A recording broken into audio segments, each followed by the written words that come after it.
After I finish school in a year, inshallah, I plan to move to Saudi Arabia. The Saudi government requires a lot of medical exams, a lot of legal paperwork, and I've done all of that. I already have all my ducks in a row for any time that I want to go over there. I don't plan or see myself coming back to the States.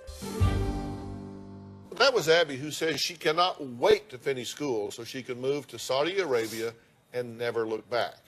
Now, her mother, Darlene, says she is terrified her daughter may be brainwashed by her new friends, and that she prays this new religion is just another one of her many, many phases. Take a look. When Kristen finds something that she's interested in, she goes in full throttle. She got into being goth, and then she went into the military. She started swing dancing. Then she became a rapper. Then she got interested in Dutch people. She learned Dutch. She speaks Dutch fluently. She changed her name to Crystal. I think it's Crystal. It's K-R-I-S-J-E. Her car was covered in I Love Dutch Boys. She went to specialty places and bought all Dutch food. When Kristen converted to being a Muslim, I didn't think too much about it because she's gone through so many phases. But my worst fear right now is that this Muslim phase that she's going through is not a phase. Assalamu alaikum. And that she's going to do whatever she has to do to get to Saudi Arabia so she can believe that she's really Muslim. I think she's lost her identity. Okay, so she says that you got into swing dancing. Did you like convert to that? I mean, is that what she's saying? I guess. I mean, I don't know if swing dancing is a cult, but... And in the military? Yeah. Was that a phase? It was, but only because I just wasn't fit for military life. That wasn't me. And then music and rapping? Yeah. You just all into that? Yeah. But the thing about it is that these things aren't really phases. I think they're experiences, and I still speak Dutch on a daily basis. I talk with all my Dutch friends. So now you want to be Muslim and you want to move to Saudi Arabia. Before you wanted to be Dutch and move to Amsterdam and only get tulips for flowers. Are you kind of a all or none sort of girl? I'm all or nothing. I mean, whatever it is, I'm all or nothing. If you go to Saudi Arabia, you understand that there are different cultural mores and folkways there, right? That women have a different role there. Yeah, I mean, women can't drive, which right. I would love to be chauffeured around. You know, I hate driving. I mean, there's a lot of less freedom for women, but I don't mind that because people from Saudi Arabia, they come here and they get to have freedom. They get to do whatever they want. But me, I've already done everything, right? I've already went through all these phases or whatever, and now I'm ready to straighten up my life. Well, here are the rules for women that we've been able to determine from research and talking to folks. You can't drive. Okay.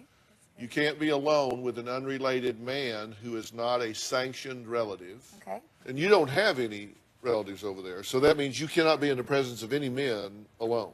Unless I have like a wali or something, like someone on my behalf to be my guardian, like an imam or something who can act as my wali. You can't travel alone without the approval of the male guardian. Yeah. You can't sponsor a non-Saudi husband. You can't visit a graveyard. You can't attend Friday prayers in a mosque unless there is a women's section. That's to protect the women, though. That's why we dress modestly, so men don't look at us in a sexual way. So when they tell you can't go to the mosque and pray, it's better for the women to pray at home, actually. What is your tattoo on your hand here? It says Geek Life. Geek Life? Yeah. Yeah. What does that mean? Like, you know, like gangsters, they get like thug life, you know, because they're thug.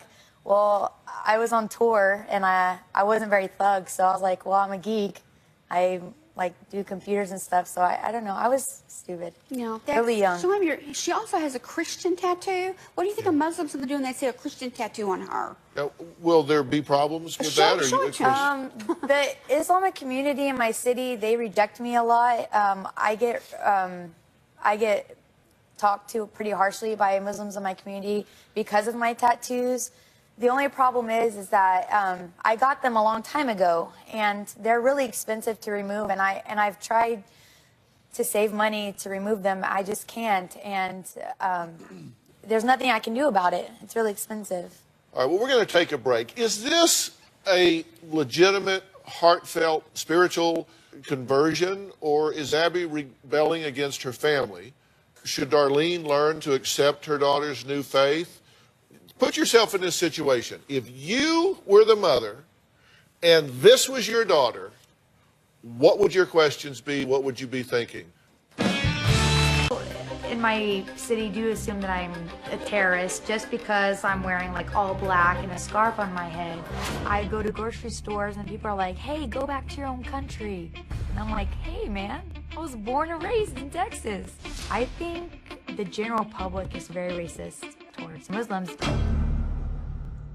Well, Abby says since converting from Southern Baptist to Islam, she's experienced racial profiling. Her mother, Darlene, says that's what she gets for wearing her religious garments in public.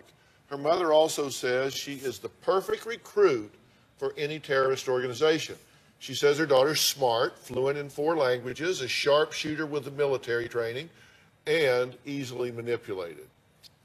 Has anyone tried to influence you in some way to be disruptive to the American way of life or capitalism or? No, I don't, I've never even had a conversation about any sort of politics or anything with any of my Muslim or Middle Eastern friends. How do you feel about America? Well, it's a good place. The education here is really good. I really don't like America that much. I mean, I appreciate the freedoms here and stuff, but it's not my cup of tea. Yeah, what about it bothers you? I don't know. I think I like being around like old culture and traditions, and I think America is just kind of a big melting pot, and there's not a whole lot of tradition here. There's not a whole lot of culture. I mean, when I was over in Holland, you see old buildings. I've been there since God knows when, and the people have like coffee breaks at 10 a.m. every day, and everything is just like very traditional. And I don't know. I'm just bored here, I guess. I mean, who knows? I'm not closed-minded. I could move somewhere and then miss America. I mean, I don't know. I have to experience that. Well, Darlene admits she doesn't know much about the Islam religion, so we invited Adina Lekovich, the Director of Policy and Programming from the Muslim Public Affairs Council, to join us. And also joining Adina is a member of our staff, Alden, who was raised in a Muslim home. Adina, let me start with you.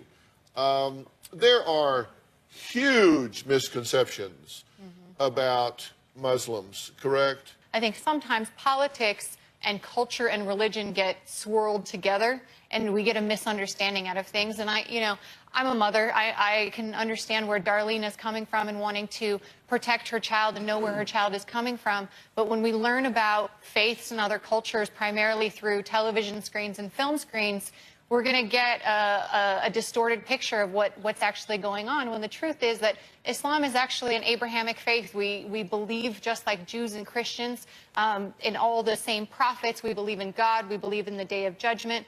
Truly, Islam is about believing in God and doing good in this world towards all people, not just Muslims, but serving all people. And you are not as covered as she is. Why is that? Because the hijab, or any form of covering your hair or your body, is a symbol of modesty. And every woman has the right to choose in her own way how she practices that. And in fact, the vast majority of Muslim women in the world don't wear any kind of scarf. Now, Alden, you've been raised by a Muslim family here in the U.S., right? Yeah, I'm first generation here. So my parents left Lebanon in the 80s and raised me here. Yeah. People usually think if you're Islamic, you're anti-American. But there's so many Muslim Americans here, and we've assimilated into the culture. Like she said, not everyone would wear the headscarf, and my mother doesn't. No one in my family does. And if anything, the moral values they've taught me is that of empathy, that of understanding, and that of just seriously just putting others before you, and kind of not underestimating another person's battle. And that's kind of like the underlying statement there. It's not so much of like aggressiveness or what everyone else tries to, slide it into. All right, just to be clear, people that would equate Muslim and Islam with terrorism would be making a huge mistake. and focusing on a micro, mini fraction of that population. True? Certainly, again, the vast Just wanna be majority clear. of Muslims, 99.9% of Muslims are on the good and straight path who are concerned about getting their kids to school on time. There are fringe elements in any group who cast a bad shadow on the rest of them. And we have, as a Muslim, I'm against extremists like anybody else, and that goes against my faith. And that's what the vast majority of Muslims are all about. Are you moving to Saudi Arabia? I plan to. I've sent in some applications to some universities over there. Look, you understand she's an adult, right? Yes. So you can't dictate what she does. Absolutely. You can only influence what she does. Have a dialogue with your daughter. She won't. Yes, she will. And when I try to talk to her, I want to learn about, I mean, she doesn't want. That's not true. It is true. That's why we're not talking. But see, 80% of all questions are statements in disguise. And an awful lot of your questions are disguised statements, accusations, allegations, and indictments of her thoughts and decisions. And you need to realize that's not working for you. She's making a decision you don't like, so you've cut off communications with her. Don't do that. Not necessarily true. She's also cut. It doesn't matter who. Yeah, both Okay, of us. let's blame her. No, not. Okay, no. let's do that. Let's No, say both she's of us. 100% responsible for it. Okay. Fix it. Okay, that's what we're saying. Open this line of communication.